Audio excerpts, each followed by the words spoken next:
The REIT types, we have the equity, mortgage, and hybrid. So let's define those kumbaga REIT types. So next slide, please. Next. So previous, the equity. Ayan. So we have the equity REITs. So the equity REIT is purchase, own, and manage income-generating real estate properties. So kumbaga the equity REIT is the one who purchase or kumbaga nagme-may-ari or nagmamanage ng isang income-generating real estate. Like for example, hotels. So pwede siya maging part ng REITs. Ang tawag sa kanya is equity REITs. So ayan. So such as apartments, so malls, office buildings, so and other buildings. So kahit na anong building, as long as this is a real estate, so could be categorized or could apply as to be a REIT company. So equity REITs are different from typical real estate developers because they purchase or develop real estate to operate it as part of their portion instead of developing it for resale. So their purpose is, for example, they will give it to, for example, the people by, if, for example, the i-rent nila for business purpose. So yun yung difference ng real estate developers. So kasi sa real estate developers, binibenta. So pag natayo na yung mga bahay, for example, so Camellia Homes, bibenta.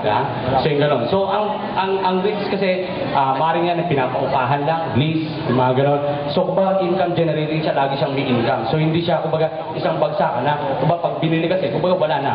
So sa kanya na yun. So hindi nakikita yung company.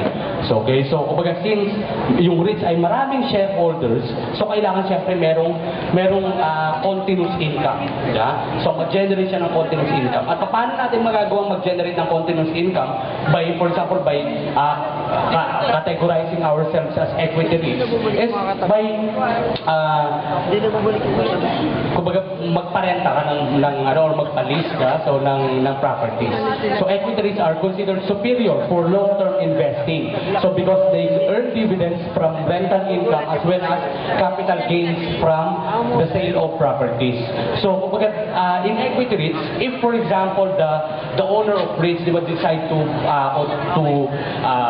sell the property, so they could earn kumbaga yung amount ng sale of properties. Plus, if you are a REIT company, exempted ka kasi sa capital gains tax. Kasi kumbaga merong capital gains tax kapag for example, nagbenta ka ng property, so exempted ka doon. So yung mga REIT companies. So maraming taxes na exempted yung REITs like corporate tax, capital gains tax, documentary stamp tax, yung pag magpapasa ka ng share, for example, ng stocks, may tax yun eh. So exempted din dun yung REITs. Okay? So next, mortgage REITs. So mortgage REITs, part din siya ng REITs or type of REITs kasi kumbaga loan money for mortgages to real estate owners or purchase existing mortgages or mortgage-backed securities. So meaning kumbaga it's the one who funded, diba, for example, REITs companies. So kumbaga nag-offer for example, yung mortgage REITs, although kumbaga wala siyang property, pero kumbaga nagpapautang siya dun sa mga developers, dun sa mga for example, dun sa owners, di ba, ng REIT companies. So siya yung nagpapautang. So kumbaga part din siya ng REITs. So mortgage REITs naman yung category na. So let's say for example, Ayala Land. So kumbaga Ayala Land, so utang yan sa mga bangko. So kayo mga bangko, pwede rin sila mag-apply as, or kumbaga mga finance companies, pwede rin sila mag-apply as kumbaga part ng REITs. Kasi nga, kumbaga hindi nga sila direkta na nagtatayo ng building, hindi sila direkta na nagmamanage ng building, hindi sila yung nagpapaupa, pero sila yung nagpapautang. Okay? Sa kanila nang gagaling yung pera.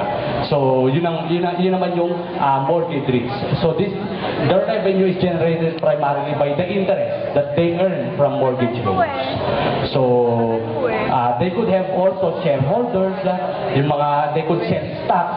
So kasi, kumbaga they earn money na kumbaga tuloy-tuloy din. Kasi kumbaga magbabayad ka ng utang mo, so may interest yan. So the interest, yun ang magiging dividend ng mga shareholders.